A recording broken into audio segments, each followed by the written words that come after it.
Oui. Réjouis-toi stérile. Quand on dit stérile, c'est pas seulement celui qui n'est pas fait enfant. Non. C'est ce qu'on ne comprend pas. Il dit quoi? Réjouis-toi stérile. C'est pas seulement ceux qui n'ont pas fait enfant. Tu vas voir quelqu'un, on va pousser, il va commencer à citer. Il va dire ceux qui n'ont pas d'enfants, ceux qui sont stériles depuis des années, qu'ils l'ont enfanteront.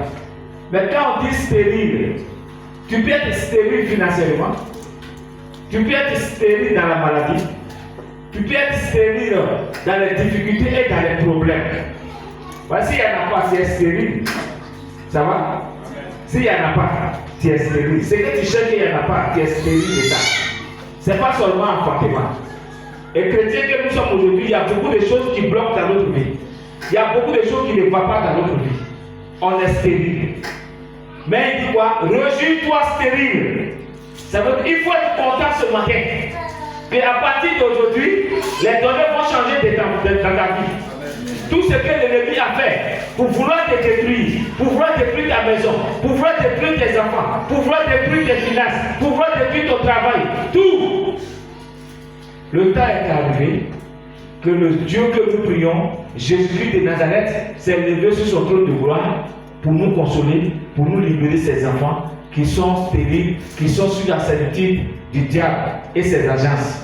Alléluia. Amen. Et tous les enfants de Dieu qui sont sur l'emprise satanique et diabolique et sur l'emprise de malédiction de la famille, de leurs pères et de leurs mères, le temps est arrivé, tous les envoûtements et que qui est dans leur vie, le temps est arrivé que Dieu libère tous ses enfants au nom de Jésus. Amen. C'est pourquoi il a dit quoi?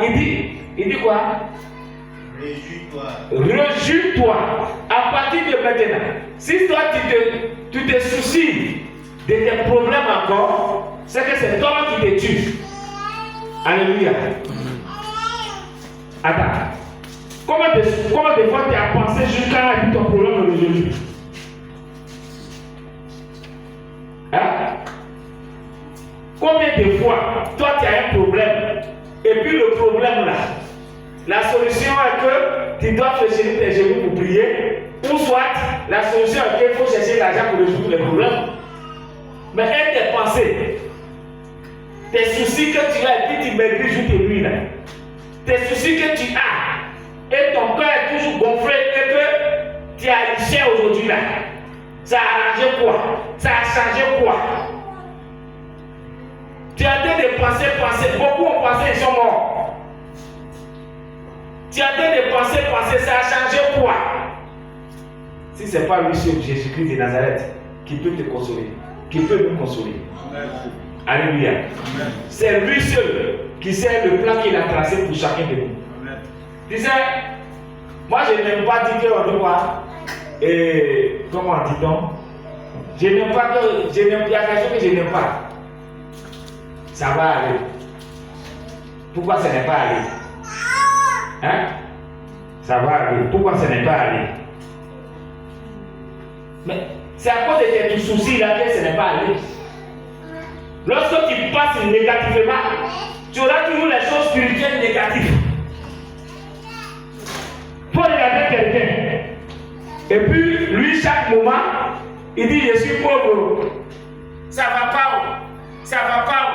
Ça va pas où? Ça va pas où? Ça va aller où? Donc tu dis ça va pas. Comment ça peut aller? Ça va pas. Mais tu vas mourir dans ça va pas. Mais malgré que c'est chaud, malgré que tu vois les tentations, tu vois tout, mais tu dis, moi je sortirai victorieux.